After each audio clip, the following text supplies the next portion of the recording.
A horse and buggy accident claims one life. Today is Monday, July 7th, and this is 570 News on the Go, brought to you in part by NorthCentralPA.com. Becoming sunny today with a high in the low 90s. One person dies as the result of an accident involving a horse and buggy in Clinton County's Liberty Township.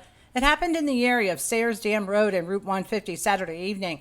Upon arrival, first responders found multiple people injured, and due to the severity of the injuries, a medical helicopter was called. 2 people were airlifted to UPMC Williamsport in critical condition.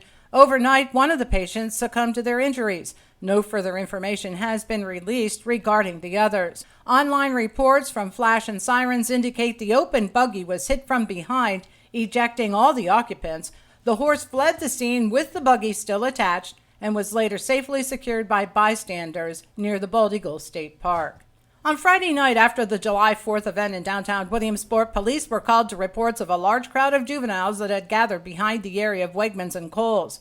Police said the contentious crowd of up to 100 unaccompanied juveniles comprised of multiple groups were physically assaulting each other. Numerous efforts were made by law enforcement to quell the disturbance. However, many of the juveniles refused to disengage the fighting and continued to assault each other and became physical with police. Additional officers were called to the scene. Police had to deploy pepper spray to end the fighting and were able to detain several juveniles. The crowd continued to be disorderly as they moved through the downtown area while trying to continue engaging with each other, and officers had to repeatedly intervene for nearly an hour. Some of the juveniles who were detained were transported to police headquarters and later released to their guardians. Charges of disorderly conduct are pending. A Florida man has been arrested for allegedly scamming a Union County man out of $400,000.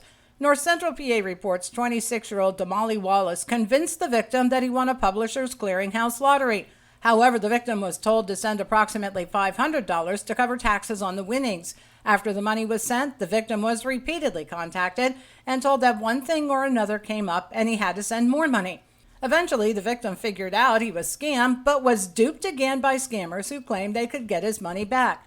Several different methods were used to send money to the scammers, including placing cash in a box and mailing it, sending a money order, or purchasing gift cards. The purchase of 2 Visa Vanilla gift cards led police to Wallace, and they have since charged him with 4 counts that include theft by deception. A fire that damaged a Lock Haven home on July 4th caused an estimated $40,000 in damage. Crews were called to the blaze Friday night just after 9 and found smoke showing from the second floor of the single-family home. The Lock Haven Express reports the second alarm was called and additional firefighters came to assist. An adult male had jumped from the second-floor window before firemen arrived and was treated at the scene and later transported to UPMC Lock Haven for treatment of minor injuries. The fire was brought under control in less than 20 minutes. Investigators were not able to determine the cause. A Montoursville family is temporarily homeless following a fire Sunday afternoon. That blaze erupted at the back of the home at 508 North Washington Street, and when firemen arrived, flames were coming from underneath the porch deck and reaching the roof line. The Sun-Gazette reports the home is owned by Timothy Ungard Jr. The displaced family is being assisted by the American Red Cross, and the cause of the fire remains under investigation. And congratulations going out to Quinn McMahon of Williamsport. He was presented with the 2025 Unique Source Achievement Award during a recent ceremony at Hershey. Quinn was honored for his outstanding work as a shredder operator at North Central Site Services.